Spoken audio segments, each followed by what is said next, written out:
तो speed net की slow हो तो बड़ा टाइम लगता है फिर। तो आज इंशाल्लाह मैं सारे वो कर दूंगा अपलोड। ठीक है। Okay sir. सर तो एक्सरसाइजेज के क्वेश्चंस हैं वो तो नहीं आएंगे ना? एक्सरसाइजेस के क्वेश्चन इस तरह पूरे पूरे क्वेश्चन तो ऑब्वियसली नहीं होंगे, लेकिन छोटे छोटे जो चीजें हैं उनमें से बन सकती हैं, तो वो हो सकता है आपसे पूछ लूँ। आप जब प्रैक्टिस करेंगे तो आपको आइडिया हो जाएगा ना कि इसमें ये ऑब्जेक्टिव बन सकता है, ये बन सकता है, तो उस तरह की सिचुएशन होगी।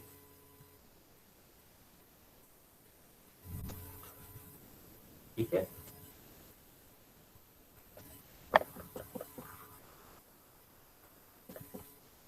ओके।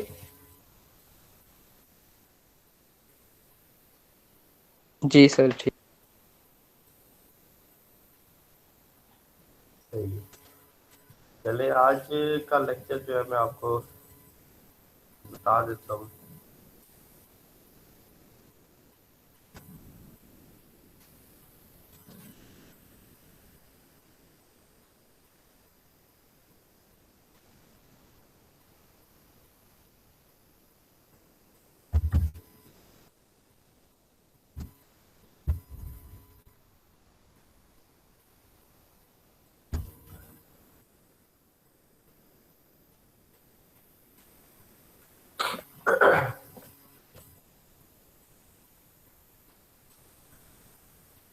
यस। तो आज जो हमने स्टडी करना है वो है जी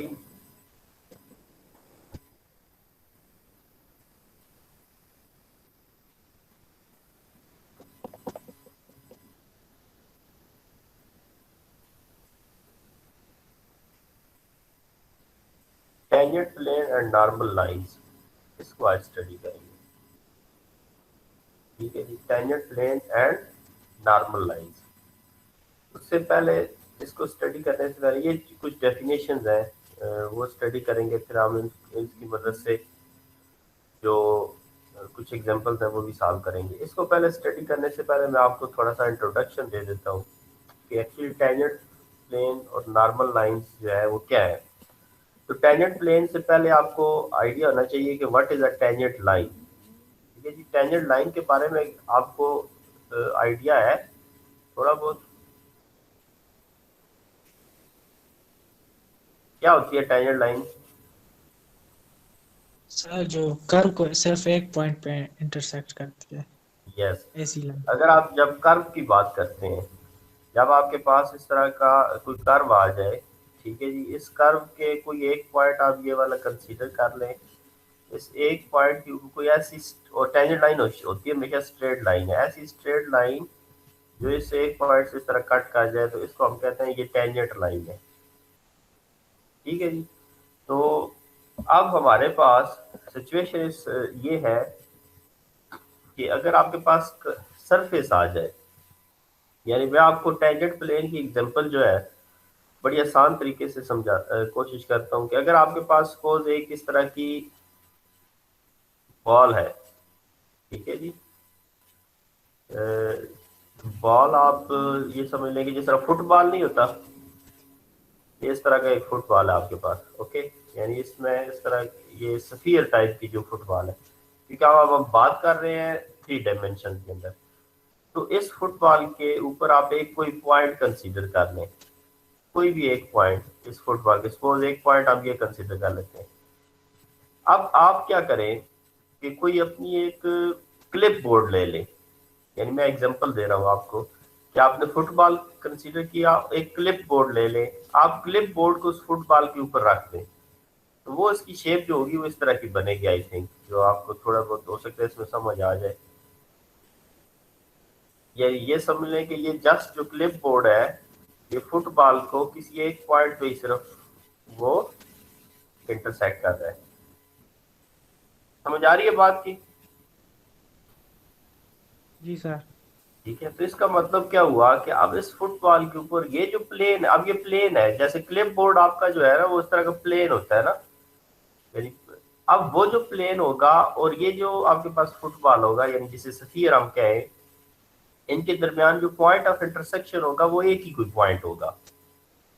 तो हम फिर ये कहेंगे कि ये जो प्लेन है that is the tangent plane to this sphere.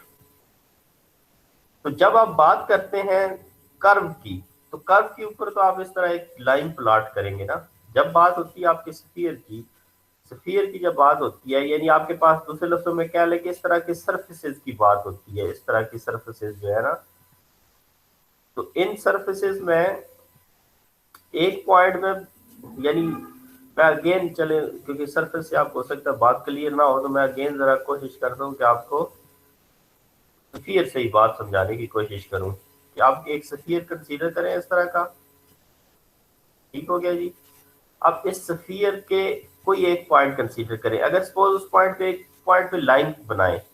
अब आपको पता है कि एक स्फीयर के एक पॉइंट पे बहुत सारी लाइंस बन सकती हैं जो उसी पॉइंट से गुजर सकती हैं, क्योंकि ये कर्व तो नहीं है ना। ठीक है, तो वो तमाम लाइंस जो उस पॉइंट से गुजरेंगी वो किसी ना किसी प्लेन में ही होंगी।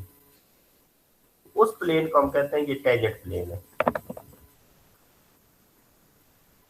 बात क्लियर हुई है बच्चों?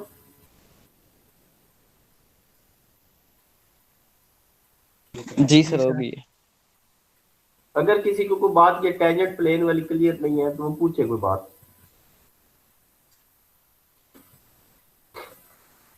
ओके, तो ये आपके पास टेंजेंट प्लेन हो गया। यानी हम जब भी बात करते हैं 2 डायमेंशन की, 3 डायमेंशन के अंदर, यानी स्फीयर की सर्फेसेस की बात करते हैं, तो उसकी एक पॉइंट के ऊपर डिफरेंट लाइंस प्लॉट हो सकती हैं, क्योंकि कर्व तो होते ही यूनिडायरेक्शनल है ना। कर्व में तो आपके पास एक एक्स एक्सिस होता है, एक वाई एक्सिस होता है। इसमें तो आपके पास एक ही ऑप्शन होती है कि आपने लाइन इस तरह प्लॉट करनी है और दूसरी ऑप्शन नहीं होती। लेकिन जब आप 3 डायमेंशन में चले जाते हैं तो 3 डायमेंशन में एक सरफेस के ऊपर, एक पॉइंट के ऊपर डिफरेंट डायरेक्शन से वो लाइंस प्लॉट की जाती है। तो वो जो तमाम लाइंस हैं वो जिस प्लेन में लाई करती हैं, that plane is called tangent plane. तो ये हमारे पास जो था ये था इसका मेन कंसेप्ट कि टेंजेंट प्लेन जो है सेल्फ क्या चीज है। अब मैं आपको बता दूं कि नॉर्मल लाइन क्या होती है। अगर आपने इसी तरह, मैं अगेन वही बात कंसीडर करता हूँ कि इसी तरह आपने एक स्फीयर लिया, यानी एक फुटबॉल लिया, उस फुटबॉल के एक पॉइंट के ऊपर आपने क्या किया,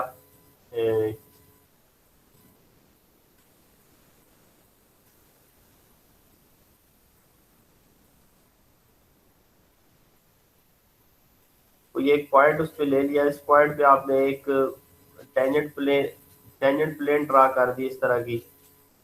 ठीक है जी। अब ये जो टेंजेंट प्लेन है ये इस फुटबॉल को सिर्फ एक पॉइंट पे इंटरसेक्ट कर रही है, और वो ये पॉइंट है। एक मोर देन 1 पॉइंट लग गए हैं तो इनको आप ने कंसीडर नहीं करना, ये नहीं है। ठीक हो गया। तो ये एक ही पॉइंट है, पॉइंट ज्यादा लग जाते हैं जो।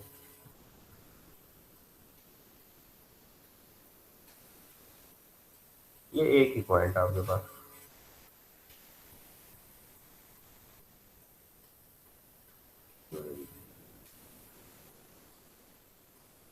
तो ये जो एक पॉइंट है इसके ऊपर ये सरफेस प्लेन जो है वो टेंजेंट प्लेन बनी हुई है। अब इस पॉइंट के परपेंडिकुलर जो वेक्टर होगा, यानी ऐसा वेक्टर जो इस प्लेन के परपेंडिकुलर हो, उसको यूनिट नॉर्मल भी बोला जाता है। वो जो यूनिट नॉर्मल होता है that is called the normal line. जैसे कि अभी मैंने लास्ट एग्जांपल में डिस्कस किया था ना कि आपके पास कोई भी सरफेस है, उसके परपेंडिकुलर जो भी वेक्टर, जो एक यूनिट नॉर्मल वेक्टर जो होता है उस सरफेस के, that vector is called normal vector. तो वही जो आपके पास नॉर्मल वेक्टर होगा उसे नॉर्मल लाइन, यानी उस डायरेक्शन में, उस नॉर्मल वेक्टर की डायरेक्शन में जो भी लाइन होगी that will called the normal line. ठीक है जी। तो ये आपके पास जो है सर जी जी सर ये हमेशा परपेंडिकुलर ही होता है। परपेंडिकुलर, नॉर्मल हमेशा परपेंडिकुलर ही होता है, परपेंडिकुलर टू द सरफेस। अब ऐसे है ना, सपोज आपके पास स्फीयर हो सकता है इस तरह का हो। ठीक है जी, आपने ये पॉइंट कंसीडर किया हो, ये वाला। ठीक है जी, और इस पॉइंट के ऊपर आपकी प्लेन को इस तरह की बन रही हो। अब इस पॉइंट पे प्लेन हो सकता है, कैसे बने, हो सकता है इस तरह की प्लेन बन रही हो जो इस पॉइंट के ऊपर परपेंडिकुलर है। तो इस प्लेन के जो परपेंडिकुलर वेक्टर होगा that will be the normal vector. ठीक है सर। ओके, तो ये आपको बात दोनों क्लियर हो गई है। गुड। तो अब हम मूव करते हैं अपना इसके ऊपर। तो ये उसने पहले क्या किया कि एक नॉर्मल एक टेंजेंट लाइन की बात बताई। उसने कहा कि एक सरफेस है, अब ये सारा सरफेस है, उस सरफेस में आप देखें तो ये डॉटेड जो आपके पास शो हो रही है ये एक लाइन है। तो आपको ये तो पता है कि एक सरफेस जो होती है वो बहुत सारी लाइंस का कॉम्बिनेशन होती है, इनफाइनाइट नंबर ऑफ लाइंस का। तो उसने क्या किया, उस पूरे सरफेस में से एक लाइन कंसीडर कर ली, ये जो नजर आ रही है ये वाली, ठीक है जी। एक पूरी लाइन कंसीडर कर ली, इस लाइन पे एक पॉइंट पी लिया, उस पी के ऊपर इसने एक लाइन ड्रा कर दी, ये वाली, ये जो लाइन है, ठीक है जी। वो पी के ऊपर ये जो लाइन है that is the tangent line to this curve. अब ये जो टेंजेंट लाइन है ये सिर्फ कर्व के ऊपर है, ठीक है ना, क्योंकि उसने एक कर्व कंसीडर किया, पूरा अभी प्लेन यानी पूरी सरफेस कंसीडर नहीं की हुई, जिसको हम टेंजेंट लाइन कहते हैं। और उस टेंजेंट लाइन को उसने इस तरह कहा है कि ये टेंजेंट लाइन जो होगी, क्योंकि ये जो कर्व है हमेशा आप याद रखें कि आपके पास किसी एक्स वाई प्लेन में जो कर्व होती है वो उसका कोई ना कोई पोजीशन वेक्टर जरूर होता है, कोई एक वेक्टर आर होता है जो इस पाथ के एंट्रीज को रिप्रेजेंट कर रहा होता है, ठीक है जी। तो यहाँ पे उसने वेक्टर आर जो लिया है वो ये वेक्टर आर कंसीडर कर लिया। Vector R is equal to X I plus Y J plus Z K, ठीक है जी। ये उसने एक वेक्टर आर कंसीडर कर लिया, x I plus Y A plus Z के। और एक्स और वाई और जेड उसने ऑलरेडी कहा है कि ये कोई फंक्शन है टी के। तो यहाँ पे पुट करने के बाद उसने एक सिंपल सा वो बना दिया पोजीशन वेक्टर। ये पोजीशन वेक्टर कौन सा है, ये उस कर्व का पोजीशन वेक्टर है। अगर ये उस कर्व का पोजीशन वेक्टर है तो इसका जो डेरिवेटिव होगा किसी भी पॉइंट पे, ठीक है जी, वो क्या करेगा, तो उस कर्व की स्लोप को रिप्रेजेंट करेगा, ठीक है जी। यानी समझ लें कि स्लोप का मतलब है कि उसी डायरेक्शन में आपको टेंजेंट लाइन मिलेगी। तो ये आर डैश जो है ये समझ लें कि इस डायरेक्शन में आपको टेंजेंट लाइन मिलेगी, यानी टेंजेंट वेक्टर होगा ये वाला आपके पास आर डैश जो है। तो फिर उसने कंसीडर किया फंक्शन,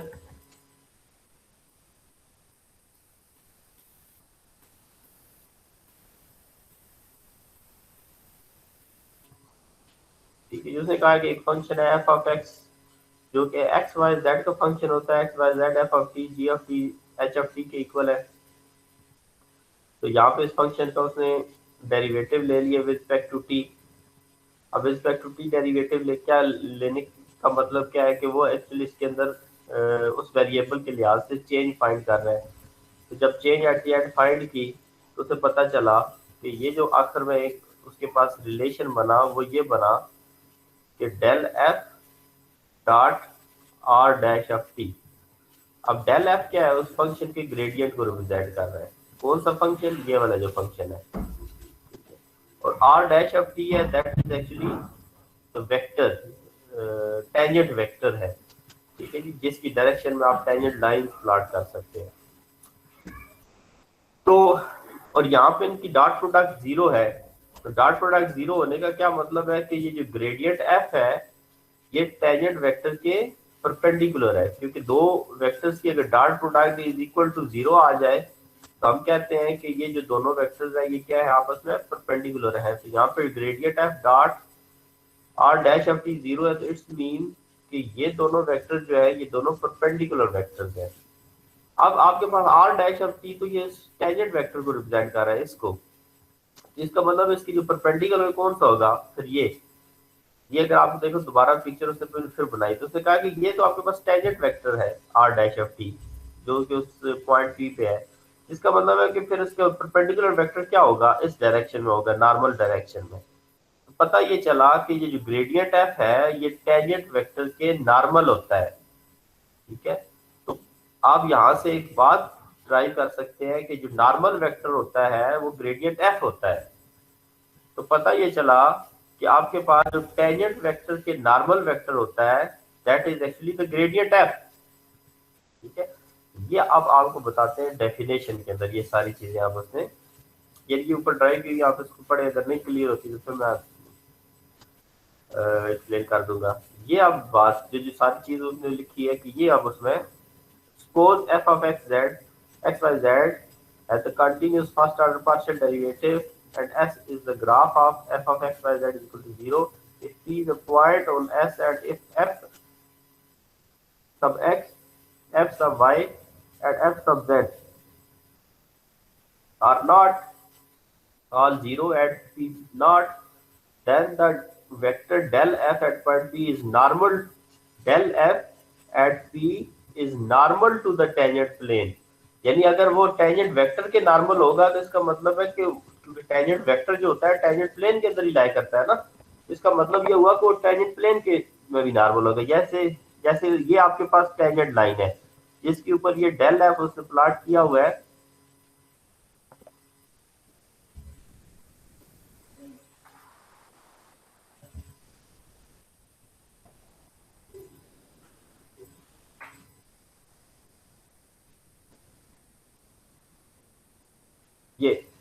ये आपके पास टेंजेंट लाइन है, ठीक है।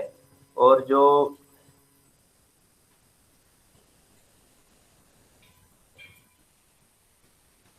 ये आपके पास ये वाला ये टेंजेंट लाइन है और ये जो डेल एफ है आप देखें तो ये टेंजेंट लाइन के परपेंडिकुलर है। तो अब ये जो टेंजेंट लाइन है ये जारी बात है किसी प्लेन के अंदर ही लाई करेगी, तो टेंजेंट प्लेन के अंदर। इसका मतलब ये हुआ कि ये जो नॉर्मल डेल एफ है ये टेंजेंट प्लेन के नॉर्मल वेक्टर है, यानी टेंजेंट प्लेन के परपेंडिकुलर है। पता ये चला कि अगर आपने किसी टेंजेंट प्लेन के नॉर्मल वेक्टर फाइंड करना है तो इट्स मींस कि you have to find del f at that point, gradient of f at that point। तो यानी आप कह सकते हैं कि gradient f is a normal vector to the tangent plane।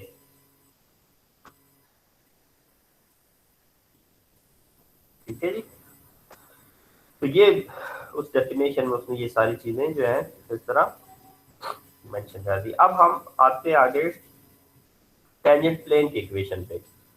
अब टेंजेंट प्लेन की इक्वेशन कैसे बनाएंगे आप, यानी उसने ये लिखी हुई है तो आप इसको इसी रिलेशन से बनाएंगे, ये नॉर्मल वेक्टर के रिलेशन से। आपने इक्वेशन ऑफ प्लेन बनानी है, मैं यहाँ पे आपको बता देता हूँ कि अभी तक आपने क्या स्टडी किया। आपने ये कहा एक तो आपने पहले स्टडी कर लिया कि एक टेंजेंट लाइन है, एक कर्व है, कर्व के ऊपर कोई पॉइंट कंसीडर किया, उस पॉइंट से एक लाइन पास कर रही है, उस यानी उस कर्व को आपने कहा कि ये टेंजेंट वेक्टर है। ठीक हो गया जी। फिर आपने कहा कि इस टेंजेंट वेक्टर के परपेंडिकुलर जो वेक्टर होता है वो डेल एफ होता है। हमने देखा क्योंकि जो डेल एफ का डॉट प्रोडक्ट होता है r dash of t से, r dash of t is actually the tangent vector। ठीक है जी, वो जीरो होता है, तो मतलब हम कहते हैं कि डेल एफ का डॉट प्रोडक्ट टेंजेंट वेक्टर से जीरो है। पता ये चला कि ये जो डेल एफ है that is actually the perpendicular to tangent. अगर डेल एफ टेंजेंट वेक्टर के परपेंडिकुलर है तो इसका मतलब इसी तरह टेंजेंट वेक्टर तो किसी न किसी प्लेन में होगा, क्योंकि ये जो टेंजेंट प्लेन होती है उसके अंदर तो बहुत सारे टेंजेंट वेक्टर होते हैं, उसमें से हमने कोई एक पोर्शन यानी उस उठाया, तो इसका मतलब है कि आपके पास जो डेल एफ होगा वो इस पूरे प्लेन के परपेंडिकुलर होगा। तो पहली बात कि जो नॉर्मल लाइन होती है, ठीक है जी, वो इसका मतलब है डेल एफ की डायरेक्शन में ही होगी, यानी डेल एफ आपको डायरेक्शन बताता है, नॉर्मल डायरेक्शन। तो normal line in the direction of del F होगी। तो ये जो बात थी ये हमने इसको ये स्टडी किया। ठीक हो गया।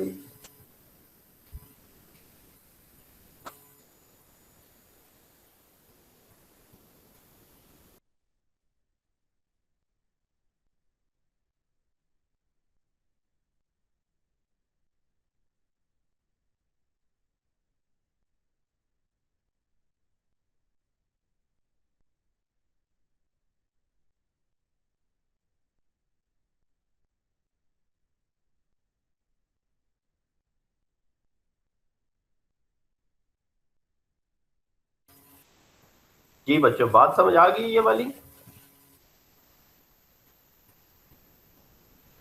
जी सर। अब सेकंड जो दूसरी बात हमने स्टडी करनी है, वो दूसरी बात ये है कि इक्वेशन ऑफ टेंजेंट प्लेन क्या होगी। ठीक है, तो वो इक्वेशन ऑफ टेंजेंट प्लेन को हम जरा देख लेते हैं। आपके पास इक्वेशन ऑफ टेंजेंट प्लेन, अगर आपके पास इसी तरह का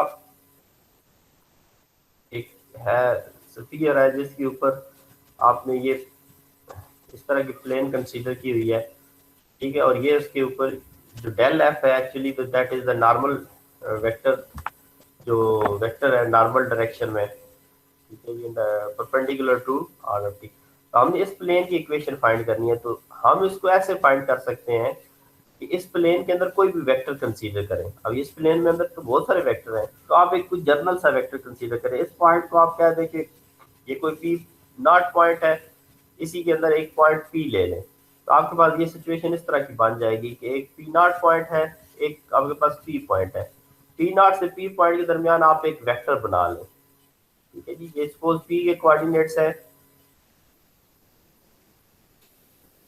एक्स वाई जेड, ये पी के कोऑर्डिनेट्स हैं, और जो पी नॉट के कोऑर्डिनेट्स हैं वो एक्स नॉट वाई नॉट और जेड नॉट। ठीक है जी, तो अब अगर आप P से P नॉट के दरमियान एक वेक्टर बनाते हैं, तो आपको पता है कि position vector of P minus position vector of P not, तो वो बनेगा x minus X not, y minus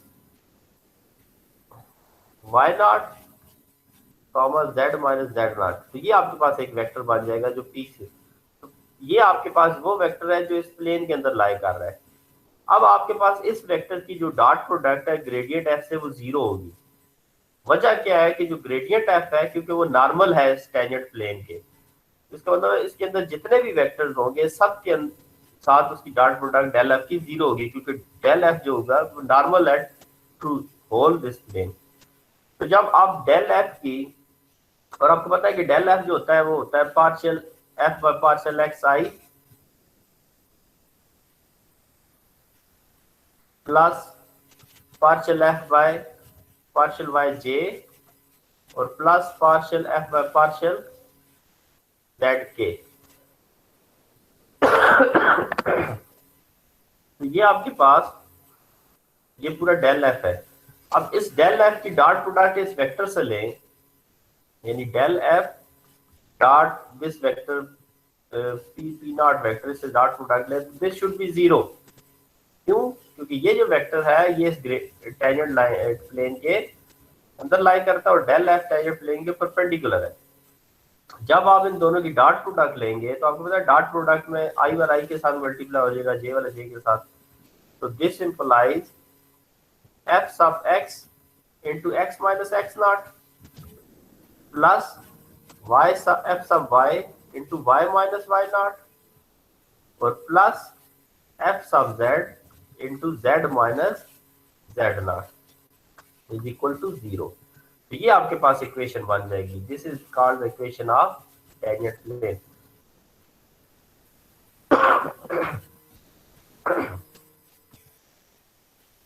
तो ये अगर आप इसमें देखें तो ये इक्वेशन जो है ये इक्वेशन ऑफ टेंजेंट प्लेन लिखी हुई है। ठीक है जी, तो अब आप क्या करते हैं कि एक एग्जांपल इससे सॉल्व करते हैं और फिर इसको देखते हैं कि इसकी ग्राफिकली इसको कैसे शो किया जा सकता है।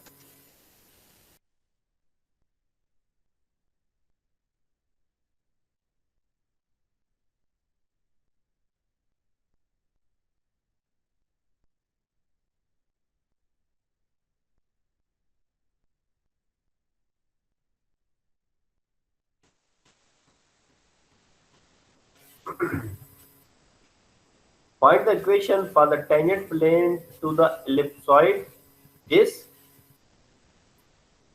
at point T naught 2 1 6 and illustrate graphically। बस ग्राफिकली बताएं कि इसका क्या मतलब है।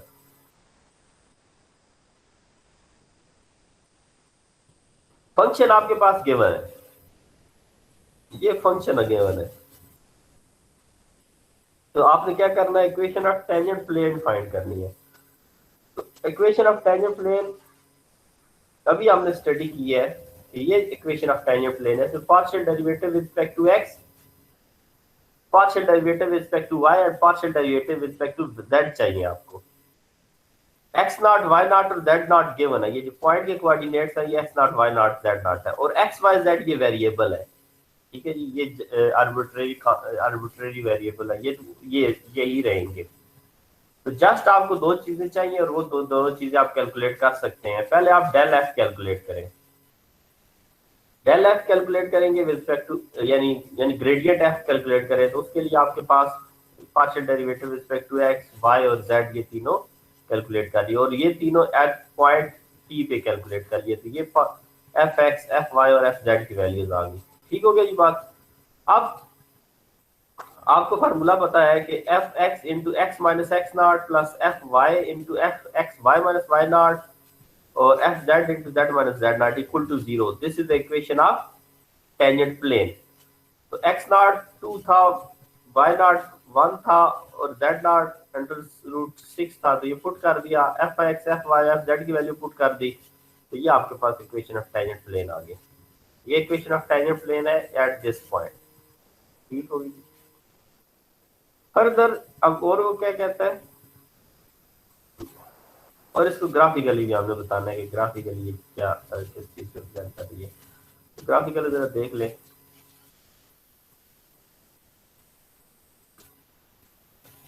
और अगर आपके पास इसमें डेल एफ कैलकुलेट करें, फर्दर अगर आपने हाँ इसने नॉर्मल वेक्टर नहीं कहा, इसने जस्ट क्या कहा है कि टेंजेंट प्लेन फाइंड करें, तो वो तो फाइंड हो गया। अगर नॉर्मल वेक्टर फाइंड करना चाहते हैं तो del F at point P जो होगा that will be the normal vector. ये ठीक है। ग्राफिकली इसका मतलब ये है कि आपके पास इस तरह एलिप्सॉइड है, उसके किसी एक पॉइंट पे इस तरह की, ये जो आपके पास रेड कलर नजर आ रहा है ना, ग्रीन सा जो भी है, ये आपके पास ये इसकी टेंजेंट प्लेन को रिप्रेजेंट कर रहा है, यानी वो किसी एक पॉइंट पे वो टेंजेंट प्लेन है, और ये जो डेल एफ है उस टेंजेंट प्लेन के नॉर्मल वेक्टर को रिप्रेजेंट कर रहा है। तो ग्राफिकली वही चीज बनती है जो मैंने आपको बताई थी। तो वो कि इस तरह की शेप होगी, कोई एक पॉइंट होगा, उस पॉइंट के ऊपर टेंजेंट प्लेन ऐसी पॉइंट पे एक पॉइंट पे होगी, और उस प्लेन के परपेंडिकुलर जो भी वेक्टर होगा that will be the normal vector. इसके परपेंडिकुलर ये वेक्टर बन रहा है, और वो जो नॉर्मल वेक्टर होता है हमने पढ़ा था कि वो ग्रेडियंट एफ ही होता है। ग्रेडियंट एफ उस पॉइंट पे निकाल लें तो वो उस पॉइंट के ऊपर नॉर्मल वेक्टर को ही रिप्रेजेंट करेगा। तो ये ग्रेडियंट एफ उन्होंने पॉइंट निकाला, तो ये नॉर्मल वेक्टर होंगे। इसमें किसी ने कोई बात पूछनी है बच्चों, पूछ लो। कोई आपकी कंफ्यूजन जहन में, कोई और बात इससे रिलेटेड जो आपको समझ ना आ रही हो? सर यस सर, जो ग्रेडियंट एफ होता है वो हमेशा टेंजेंट वेक्टर के परपेंडिकुलर होता है। ग्रेडियंट एफ हमेशा टेंजेंट वेक्टर के परपेंडिकुलर होता है। टेंजेंट प्लेन के टेंजेंट वेक्टर के बिल्कुल परपेंडिकुलर होगा, नॉर्मल होगा बिल्कुल। और सर इनका डॉट प्रोडक्ट हमेशा 0 होगा। हमेशा 0 होगा, जो नॉर्मल होंगे डॉट प्रोडक्ट 0 होता है। सही, ठीक है। ये उसका एक स्पेशल केस है, ठीक है जी, कि अगर आपके पास एक्सप्लिसिट फंक्शन है, ये जो फंक्शन अमीन ने अभी जो इक्वेशन ऑफ टेंजेंट प्लेन बनाई है वो एफ ऑफ एक्स वाई और जेड इक्वल टू 0 इक्वेशन की बनाई है। ये इम्प्लिसिट फंक्शन का ग्राफ यानी उसकी मदद से हमने उसको बनाई। अगर ये फंक्शन एक्सप्लिसिट आ जाए, z is equal to F of X की फॉर्म में हो, देन वो आपके पास और आसान हो जाता है, यानी वो जो चीज है वो और आसान ऐसे हो जाती है, यानी इक्वेशन थोड़ी सी चेंज हो जाती है। और वो क्या, तो आपको यहाँ से ही बताते हैं ऊपर। ये जो है, अगर कहता है कि z is equal to F of X equation हो, तो देन आप जो F of X Y Z है वो इस फॉर्म में आ जाएगा, F of X Y minus Z. यानी इससे आप दोबारा z is equal to F of X जो है उसको, ये है ना z इज इक्वल टू, तो आप इसको अगर शिफ्ट कर दें तो ये बन जाता है, इसको तो शिफ्ट कर दें तो ये बन जाएगा F of X Y minus Z is equal to 0। इसका मतलब है इस केस में आपके पास ये F of X Y Z है, ठीक है। ये इसका partial derivative with respect to X लेंगे तो वो एफ ऑफ एक्स ही आएगा, एफ ऑफ वाई। लेकिन इसका जब partial derivative with respect to Z लेंगे वो जर्नल फॉर्म नहीं बनेगी, बल्कि ये जो आपके पास साथ z पड़ा हुआ है, क्योंकि एक्स वाई में तो z है ही नहीं, तो z ये अकेला पड़ा हुआ है, तो इसका डेरिवेटिव रिस्पेक्ट टू z -1 आ जाएगा। तो जस्ट आपके पास जो टेंजेंट लाइन, टेंजेंट प्लेन की इक्वेशन है, वो हमने पढ़ी थी f of x, x minus x not, f of y, y minus y not, f of z, z minus z not. तो f ऑफ z की जगह जस्ट -1 आ जाएगा। यानी ये एक स्पेशल केस बन जाता है उसी का, कि अगर आपके पास एक्सप्लिसिट फंक्शन हो, तो एक्सप्लिसिट फंक्शन के केस में आपके पास इक्वेशन ऑफ टेंजेंट लाइन थोड़ी सी चेंज हो जाती है, मतलब उसका और आसान हो जाती है, उसका एक और केस बन जाता है, लिमिटेड केस बन जाता है। ठीक है जी, ये उसकी इक्वेशन उन्होंने लिखी हुई है ये। फिर उसके बाद आगे नेक्स्ट आ जाए, ये वही क्वेश्चन है जो, चले इसको एक दफा फिर कर लेते हैं। वो कहता है कि find the normal line to the ellipsoid. तो नॉर्मल लाइन आपने फाइंड करनी है, ठीक है। तो आपको ये पता है कि ये जो नॉर्मल वेक्टर होता है, डेल एफ जो होता है, that is actually the normal vector, ठीक है। ये नॉर्मल वेक्टर क्या होता है, ये आपके पास ये जो भी टेंजेंट प्लेन होगी उसके नॉर्मल होगा, normal, that is del F. अब हमने कहा कि अगर आपने नॉर्मल लाइन फाइंड करनी है, तो नॉर्मल वेक्टर की डायरेक्शन में जो लाइन होती है वो नॉर्मल लाइन होती है, ठीक है जी। कि नॉर्मल वेक्टर आपको डायरेक्शन बताएगा कि ये जो परपेंडिकुलर डायरेक्शन है, this is the normal direction, और वो डायरेक्शन डेल एफ की in the direction of del F होती है, ठीक है जी। तो अब आपने इस पॉइंट P पे नॉर्मल लाइन फाइंड करनी है, तो उसका फार्मूला देख लें। फार्मूला उसका ये है, अगर आपने 3D, वैसे तो आपने जब 2D के अंदर लाइन फाइंड करते हैं तो उसका आपको फार्मूला पता है, y minus y1 m into X minus x1, क्योंकि उसमें आपके पास दो ही वेरिएबल होते हैं, y और x, तो आपके स्लोप और इसमें m स्लोप को रिप्रेजेंट करके ये फार्मूला यूज कर लेते हैं। लेकिन यहाँ पे जब आप बात करते हैं 3D के अंदर, तो फिर आप x और y में इस तरह नहीं लिख सकते, यानी जो रिलेशन आप लिखते हैं x और y में, वो रिलेशन नहीं लिखा जा सकता, ठीक है। तो इसका मतलब है कि वहां पे फिर x y z, यानी आपके पास कोई ऐसा रिलेशन नहीं लिख सकते कि आप x y z को एक इक्वेशन में लेके आए। तो जब आपके पास आप equation of line in 3D में लिखते हैं, तो उसको फिर पैरामीट्रिक फॉर्म में लिखते हैं हमेशा, और वो पैरामीट्रिक फॉर्म क्या होती है, वो ये होती है, x minus X not is equal to AT, y minus y not is equal to BT, and z minus z not is equal to CT, ठीक है ना। A B C को कांस्टेंट है, T पैरामीटर है। तो या इसको further ऐसे लिखा जा सकता है, इसको आप लिख सकते हैं x minus X not divided by A is equal to T, y minus y not divided by B is equal to T, and z minus z not divided by C is equal to T। तो इसको अगर आप compare करें, क्योंकि तीनों की equal T आ रहा है, तो इसको फर्दर आप इस तरह सिमेट्रिक फॉर्म में इसको यूं लिख सकते हैं, x minus X not divided by A, y minus y not divided by B is equal to z minus z not is equal to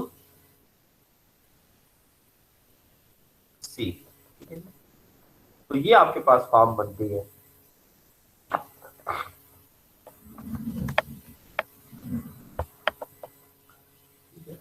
अब इसमें दो चीजें हैं कि आपके पास A B C क्या है, और x नॉट y नॉट और z नॉट क्या है, क्योंकि t तो पैरामीटर है, तो उसको एलिमिनेट कर लेंगे तो ये सिमेट्रिक फॉर्म बन जाए। इसको कहते हैं ये पैरामीट्रिक फॉर्म ऑफ लाइन है, ये this is the symmetric form of line in 3D। ये 3D के अंदर आप इसको लाइन को ऐसे लिख सकते हैं, ठीक है। अब अगर इसमें A B C जो है ना, ये उस वेक्टर को रिप्रेजेंट करते हैं, उस वेक्टर के यानी कंपोनेंट्स को रिप्रेजेंट करते हैं। अगर A वेक्टर है ना आपके पास, A वेक्टर के कंपोनेंट्स है A I plus B J और प्लस C K, ठीक है।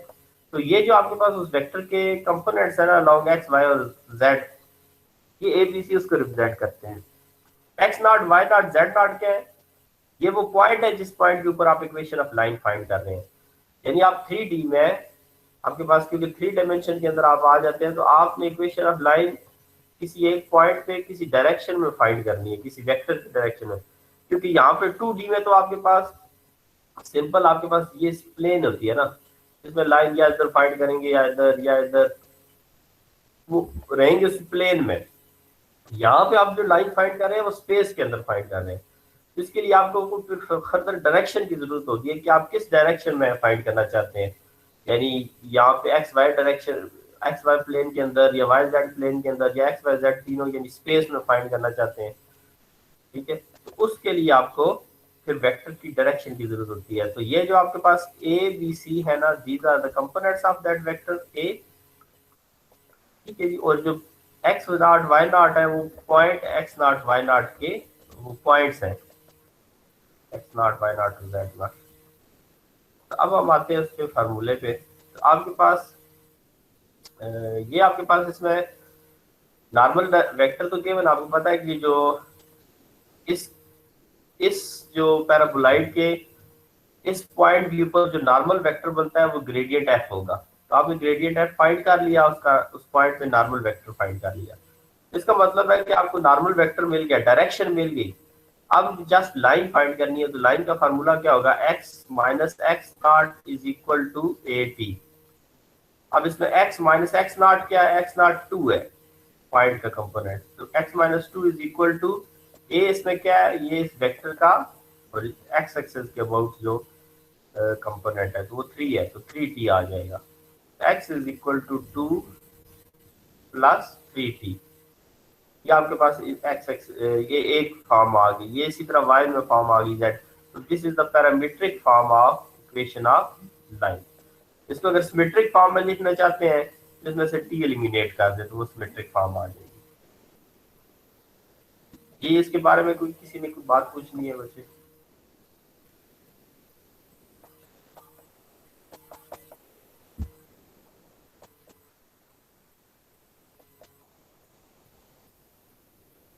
क्लियर है? Yes sir.